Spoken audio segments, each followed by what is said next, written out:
교회는 오늘 새로운 해를 맞는 날입니다.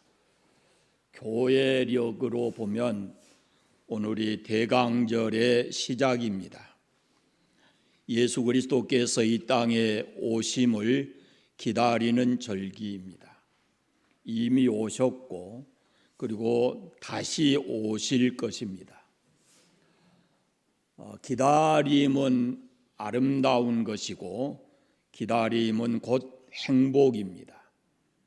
우리의 신앙 속에 우리가 아름답고 행복한 신앙생활을 하기 위해서는 하나님의 아들로 이 땅에 오신 예수 그리스도, 우리가 그분이 다시 오신다는 그런 믿음을 가지고 기다리는 신앙을 가져야 우리가 신앙생활을 행복하게 할 수가 있습니다.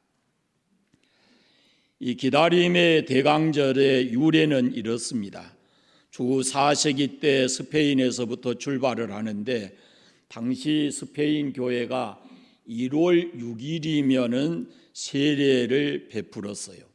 이 1월 6일이라는 것은 교회력으로 주현절입니다. 주님이 이렇게 오신다라는 의미를 가지고 있어요.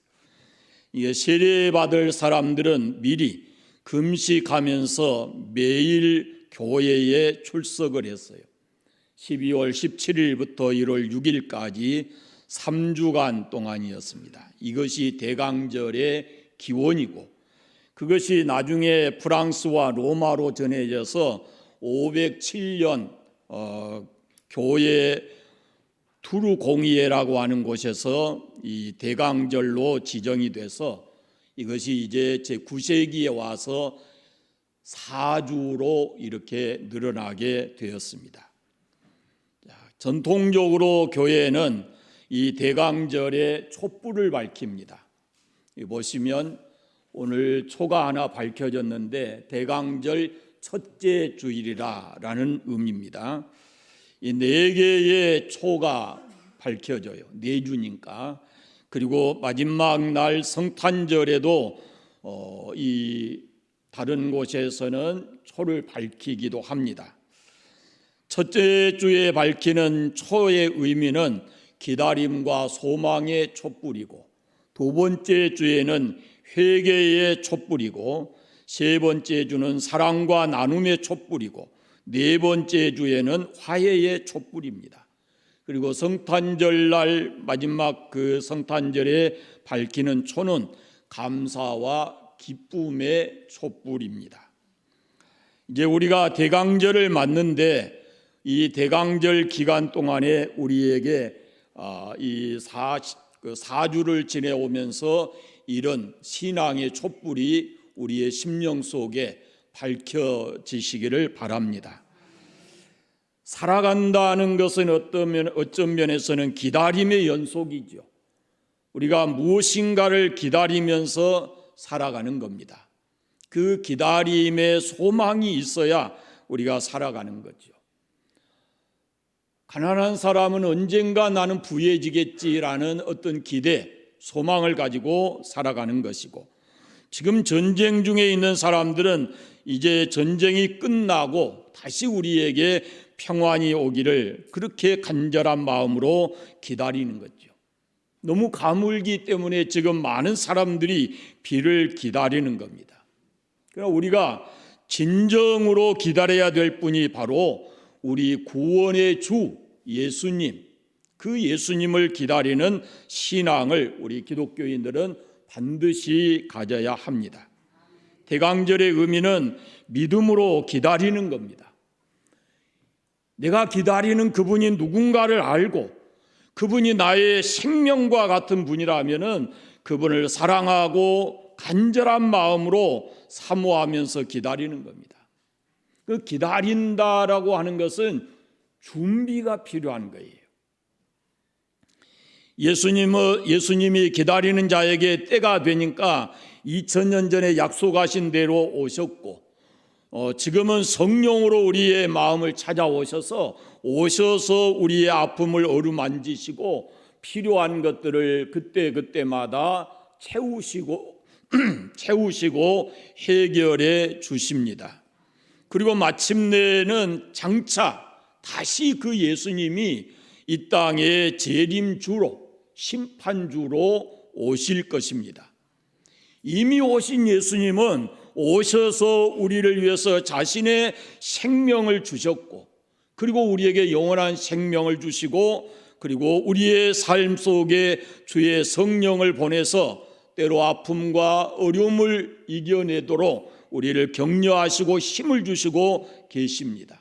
그리고 우리가 그 은혜 가운데서 살아가고, 그리고 마침내는 우리가 기다리고 소망하던 영광스러운 나라, 하나님의 나라를 우리가 기다리고 바라보면서 신앙을 가지고 살아가는 것입니다. 우리가 어떻게 이 대강절을 맞이해야 할 것인가? 여러분 마음속에는 어떤 기다림이 있나요?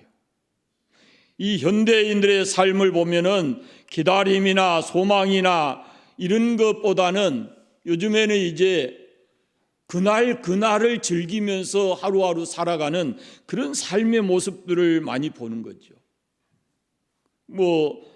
성탄절 이제 한 달 후에 성탄절이 있다. 그래서 우리 마음속에 그 성탄절에 대한 기대감이 별로 없어요. 2000년 전에 예루살렘 사람들이 이와 비슷했습니다. 유대인들은 메시아 그리스도를 기다렸어요. 메시아 대망 사상을 이 사람들이 가지고 있었거든요. 주전 586년에 나라가 망하고 바벨론의 포로가 되어서 70년 후에 그들이 돌아왔어요. 그러나 돌아온 뒤로도 600년간 나라를 세우지를 못했습니다. 말라기 선지자를 끝으로 예수님이 이 땅에 오실 때까지 선지자도 없었고 하나님의 묵시 말씀도 없었어요. 그래서 이때를 가리켜서 영적 암흑기 이렇게 말합니다. 그리고 나서 선지자요 왕이요 제사장이신 하나님의 아들 예수님이 이 땅에 오셨지만 아무도 그 예수님을 맞이를 안 해요.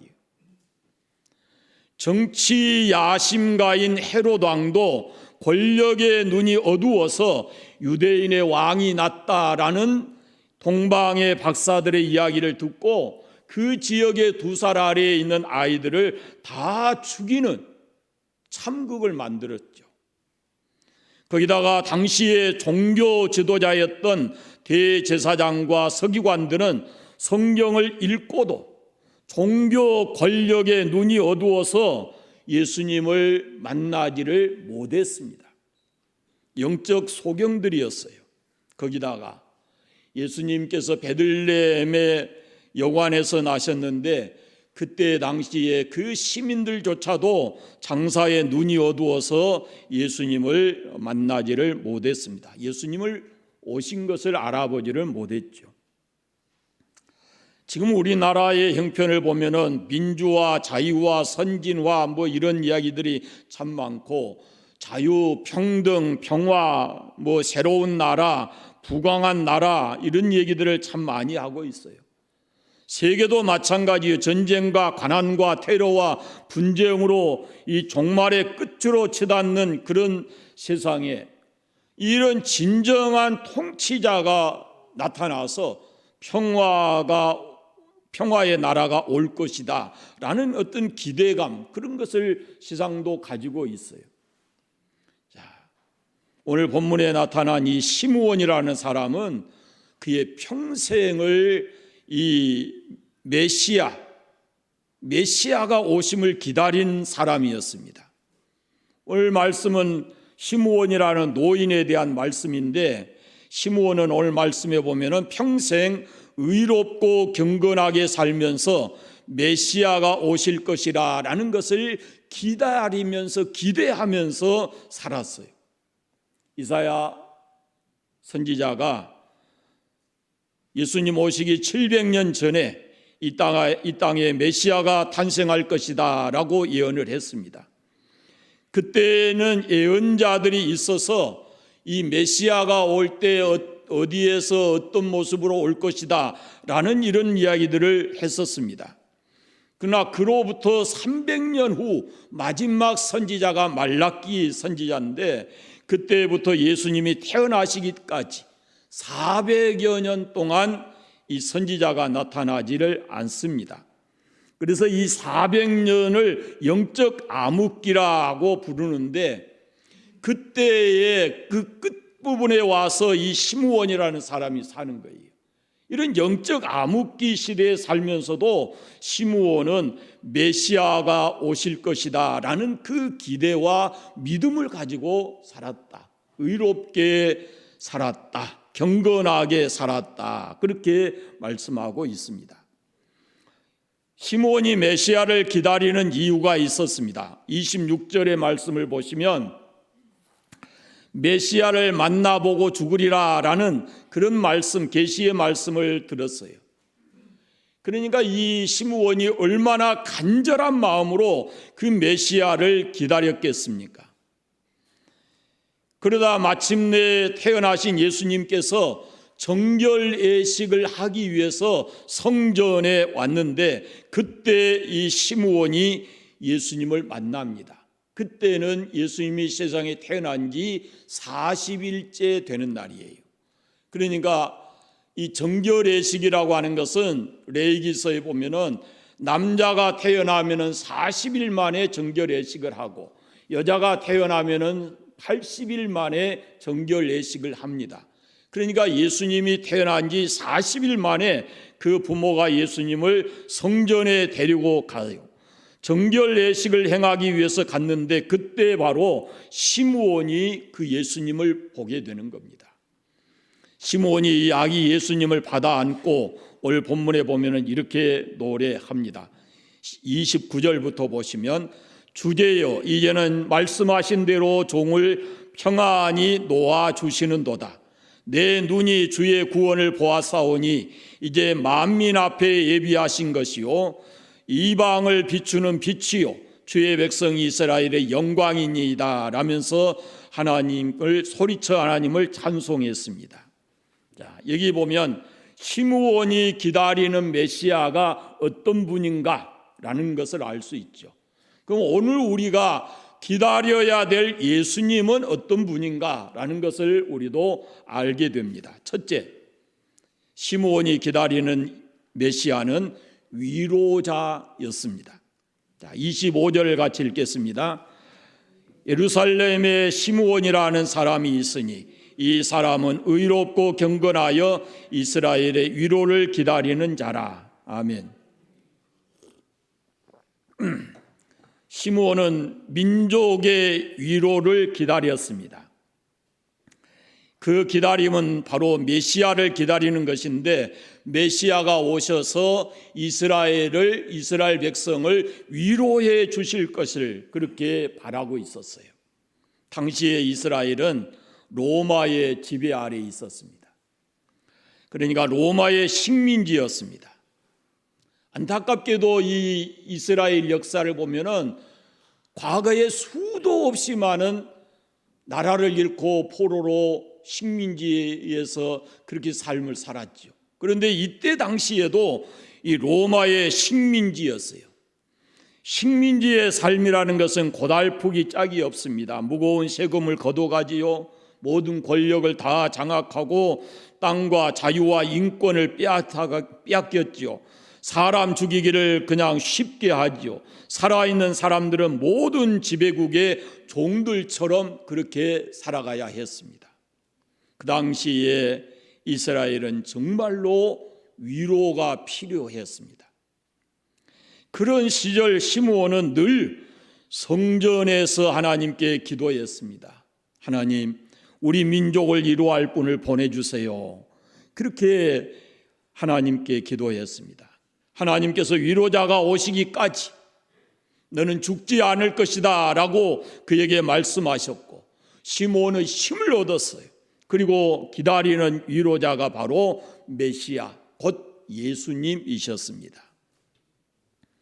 예수님은 인간의 가장 낮은 곳에 말구유에서 태어나시고 세상에 계시면서 죄인들과 함께 하시고 눌린 자, 갇힌 자, 병든 자, 슬픈 자, 마음이 상한 자, 이런 사람들과 함께 하시기 위해서 이 땅에 오셨습니다.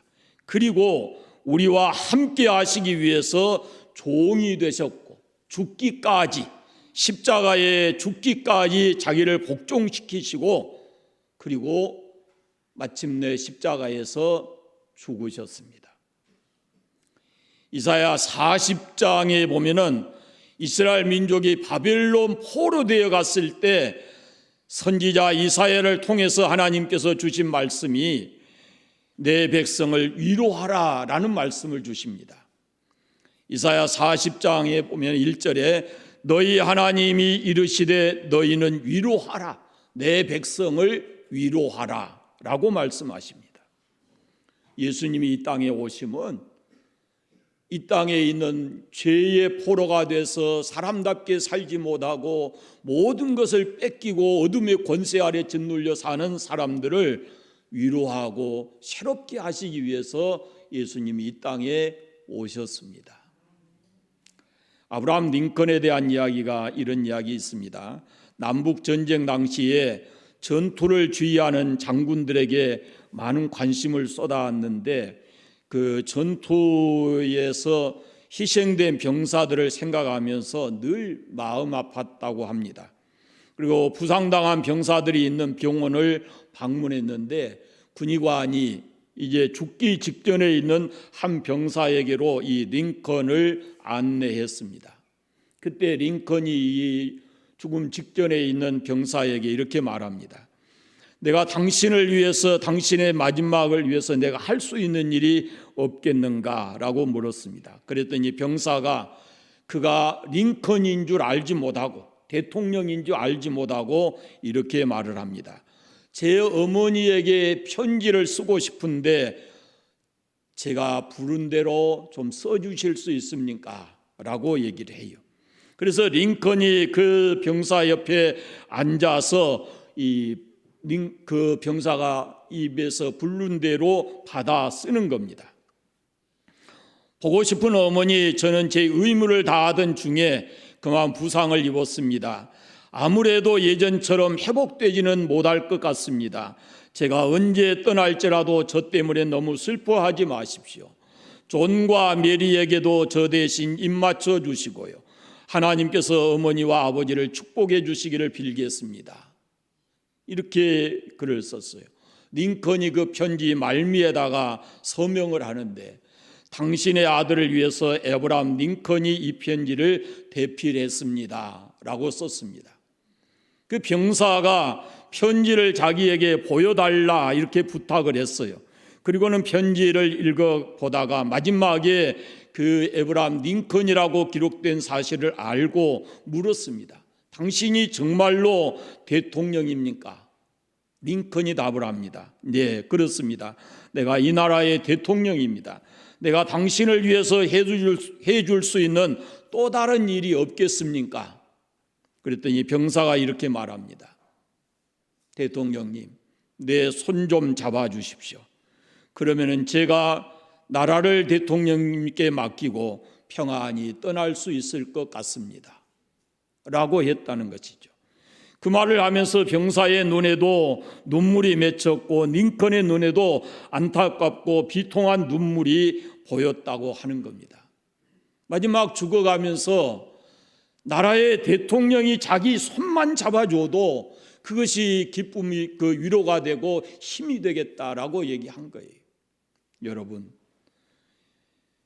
우리가 기다리는 예수님은 위로의 주이십니다. 그분은 지금도 손을 내밀어서 우리의 손을 붙잡기를 원하고 계십니다. 여러분이 어떤 상황에 있든지 손을 내미시면 주님이 그 손을 잡아주시고 여러분이 어떤 형편에 있든지 여러분에게 진정한 위로의 영을 주실 것입니다. 시편 68편에 그 거룩한 처소에 계신 하나님은 고아의 아버지시며 과부의 재판장이시라 고독한 자로 가족으로 여겨주신다라는 말씀이 있어요. 우리가 성탄절을 기다려야 되는 이유는 지금 우리에게 진정으로 필요한 것이 뭐냐면은 위로라는 것입니다. 인생이 너무도 힘들고 고통스러운 삶이기 때문에 우리에게 진정한 위로가 필요하기 때문에 그 세상 모든 사람이 줄 수 없는 참된 위로를 주실 수 있는 우리 주님 예수 그리스도를 우리가 기다려야 된다는 것이죠.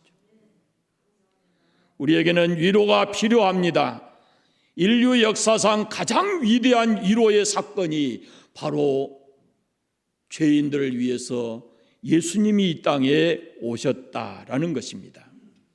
여러분이 이 대강절에 위로자로 이 땅에 오신 주 예수님을 반드시 만나시기를 바랍니다. 두 번째, 시므온이 기다리는 메시아는 구원자이십니다. 30절에 보시면 내 눈이 주의 구원을 보았사오니 그랬습니다. 예수님을 보면서 구원을 보았다라고 말합니다. 우리가 12월 대강절에 기다리는 예수님은 우리의 구원의 주, 우리의 구원자이십니다. 존 맥닐이라고 하는 목사님이 설교하면서 이런 얘기를 했다고 해요.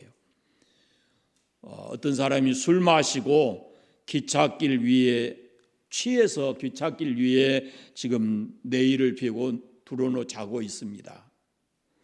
어떻게 해야 하겠습니까? 라고 물었대요. 그러니까 듣고 있던 성도들이 한 목소리로 빨리 그 사람을 기찻길에서 내려놓아야죠. 지금 어때요? 스스로는 뭐 돼요? 스스로는 술 취해가지고 정신이 없어서 못해요. 그러니까 빨리 가서 그를 기찻길에서 내려놓아야 된다라고 했답니다. 그때 맥닐 목사님이 말하기를 그렇습니다. 지금 예수 밖에, 교회 밖에 있는 사람들에게는 이 영적인 것이 보이지 않습니다. 자기가 얼마나 큰 죄인인지, 자기가 지금 어떤 상황에 처해 있는지 그것을 그들이 볼 수가 없습니다.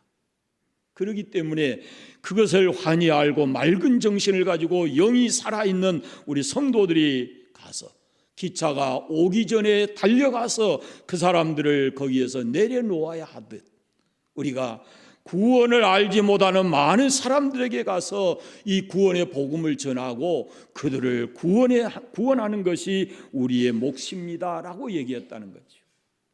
우리가 잘 알지 않습니까? 죄의 값은 사망입니다. 우리 모두는 죄인이고, 그런데 예수님이 이 죄로 인해서 죽어야 마땅할 우리를 구원하시려고 예수님이 이 땅에 오셨습니다.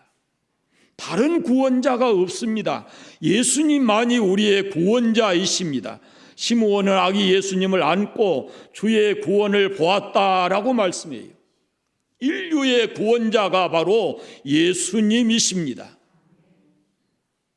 온 마음을 다해서 우리가 그 구원의 주 예수님을 우리 마음속에 영접하고, 더 나아가서는 이 구원의 주님을 알지 못하는 사람들에게 우리가 예수님을 전해서 그들도 멸망의 자리에서 구원받게 해야 하는 것이 우리들의 할 일이다라는 것입니다. 세 번째, 시므온이 기다리는 메시아는 빛으로 오신 분입니다. 그 다음 말씀을 보면은 32절에 이방을 비추는 빛이요 그랬습니다. 예수님은 생명의 빛으로 오십니다. 여러분, 하나님이 맨 먼저 만드신 게 빛이에요. 예수님은 생명의 빛으로 오셨어요. 요한복음에 보면은 나는 세상의 빛이니 나를 따르는 자는 어둠에 다니지 아니하고 생명의 빛을 얻으리라, 이렇게 말씀을 하셔요. 예수님은 자기 자신을 가리켜서 나는 빛이다 이렇게 말씀하셔요. 빛은 밝은 것입니다. 어둠의 반대입니다. 빛이 있으면 어둠이 사라지게 되어 있습니다. 우리가 이 예수님을 우리 안에 모시게 되면, 생명의 빛 되신 예수님을 우리 안에 모시게 되면 우리 안에 있던 어둠들이 다 떠나게 되어 있습니다. 예수님이 가신 곳에는 그래서 어둠이 물러갔어요. 악한 세력들이 다 그 앞에 있지 못했습니다. 예수님은 길을 비춰주시고 생명을 주시고 우리에게서 어둠을 몰아내 주시는 빛으로 이 세상에 오셨습니다. 여러분 마음속에 이 빛 대신 예수님을 마음속에 모셔서 여러분 마음속에 있는 어둠, 불안, 두려움 이런 것들이 다 물러가게 되기를 바랍니다. 빛 대신 예수님, 그분을 우리 안에 모셔야 합니다. 지금은 이 빛이 촛불이 하나이지만 점점 이 빛이 4개까지 켜지면 밝아질 겁니다. 지금 여러분 속에 계신 예수님이 작은 빛일지라도 그 빛을 좀 더 환하게 밝히셔서 어둠에 사로잡히지 말고 어둠의 권세에 붙들리지 말고 빛 대신 예수님께 붙들려서 그분이 가르친 대로 그분이 살아가신 대로 그 길을 따라가면서 밝게 살아가시기를 바랍니다. 마지막으로 이제 우리는 다시 오실 심판주 예수님을 기다립니다. 이미 오셨습니다. 그리고 다시 오실 주 예수님을 우리가 기다립니다. 그 시기와 장소, 모습은 어떠할까라는 궁금증이 생깁니다. 그래서 많은 사람들이 이런 궁금증을 해결하려고 합니다. 그러나 성경에 정확한 답이 없습니다. 재림의 때, 예수님이 재림하실 때는 환난의 때가 될 것이다. 성경은 그렇게 말씀합니다. 그리고 재림의 시기에 대해서는 그날과 그때는 알 수 없다라고 말씀을 하셨습니다. 그러면서 우리에게 당부하시는 말씀이 하나 있습니다. 깨어 있으라 라고 말씀합니다. 그때가 되면 세상은 노아의 때와 같이 된다라고 말씀합니다. 사람들이 노아가 방주를 지을 때 비웃었습니다. 그리고 그들이 살던 대로 여전히 방탕한 모습으로 먹고 마시고 시집가고 장가가면서 살았습니다. 곧 다가올 멸망을 깨닫지를 못했어요. 현대 사람들이 그렇습니다. 예수 믿어라, 종말이 온다, 심판받는다, 지옥 간다 그러면은 우리를 비웃습니다. 그렇게 말하는 사람을 이상한 사람처럼, 어리석은 사람처럼 생각을 합니다. 그리고 세상에 깊이 빠져서 삽니다. 그러나 여러분, 예수님은 다시 오십니다. 오셔서 모든 사람을 심판하십니다. 성경에 분명하게 말씀합니다. 한 사람은 데려감을 당하고 한 사람을 버려둠을 당한다고 말씀해요. 그 기준이 뭐냐? 믿음이에요. 버려둠을 당한 사람이 그때 왜 나는 버립니까? 라고 후회하고 한탄해도 소용이 없습니다. 그래서 지금 예수를 영접해야 되고 지금 우리가 다시 오실 주님을 기다리고 준비해야 합니다. 그래서 예수님은 깨어 있으라, 준비하라 그렇게 말씀하십니다. 바른 믿음 가져야 되고 그리고 마지막 날을 준비하면서 우리가 살아가야 하는 것입니다. 이 모든 일을 주도하신 분이 하나님이십니다. 전능하신 하나님이기 때문에 사람이 그 모든 것을 바꾸어낼 수가 없어요. 구원의 주님 예수를 이 땅에 보내신 분이 하나님이셨고 다시 예수님을 심판의 주로 이 땅에 보내실 분도 하나님이십니다. 그래서 그를 믿는 사람에게는 영생을 주시고 그를 믿지 아니하고 순종하지 않는 자에게는 하나님께서 분명하게 말씀하십니다. 하나님의 진노가, 영원한 심판이, 형벌이 그에게 있을 것이다 라고 말씀해요. 그러므로 우리가 영적인 때를 깨닫고 지금이 바로 주님 다시 오시는 날을 기다리며 준비하면서 우리가 살아야 합니다. 믿음은 기다림입니다. 믿음은 기다림이에요. 믿는 자는 소망을 가지고 기다립니다. 그러면서 경건하게 삽니다. 열심히 삽니다. 더 좋은 소식을 기다리면서 살아가는 겁니다. 여러분은 무엇을 기다리고 누구를 기다리면서 살아가십니까?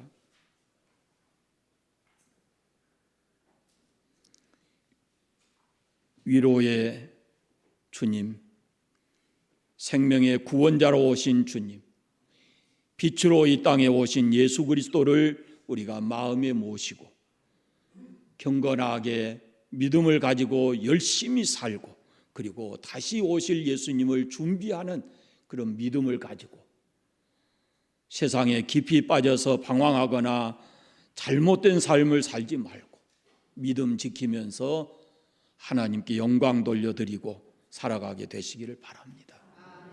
기도하겠습니다. 우리에게 말씀하신 하나님 우리 아버지, 우리가 주님을 기다립니다. 위로의 성령으로 우리에게 오시옵소서. 구원의 주로 이 땅에 오시옵소서. 죄에 눌려 있는 영혼들을 구원하여 주시옵소서. 어둠 속에 있는 사람들에게 빛으로 오시옵소서. 성도들 마음속에 이 어둠의 권세가 사라지게 해 주시옵소서. 무거운 짐진 자들의 짐을 벗겨주시고 그들을 주님의 품 안에 안아 주시옵소서. 그리고 우리가 이미 예수 그리스도를 구주로 믿사오니 다시 오실 주님을 기다리게 하시고 준비하면서 성령으로 깨어있는 삶을 살아가게 해주시기를 간절히 원하옵고 기도합니다. 우리의 삶의 현장이 언제나 주를 기다리는 믿음으로 경건하게 살아가는 저희들의 신앙이 되게 해주시기를 간절히 원하옵고 예수님의 이름으로 기도드립니다. 아멘.